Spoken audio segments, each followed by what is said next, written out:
APJ Abdul Kalam ছিলেন একজন বিশিষ্ট ভারতীয় বিজ্ঞানী, প্রকৌশলী এবং ভারতের 11তম রাষ্ট্রপতি।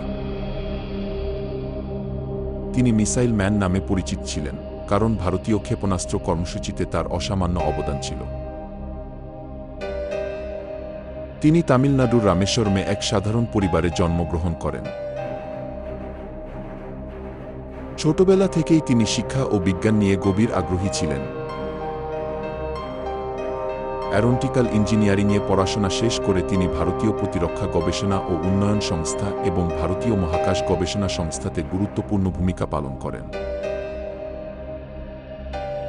তিনি পোখরান-2 পারমাণবিক পরীক্ষার সময় গুরুত্বপূর্ণ ভূমিকা পালন করেন, যা ভারতের আত্মরক্ষা ক্ষমতা বৃদ্ধি করেছিল।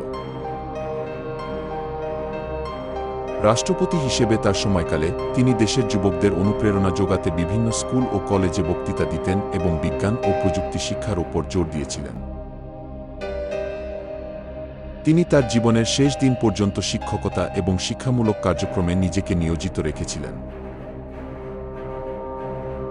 27 জুলাই 2015 সালে শিলংয়ের একটি বিশ্ববিদ্যালয়ে বক্তৃতা দেওয়ার সময় তিনি হৃদরোগে আক্রান্ত হয়ে মারা যান।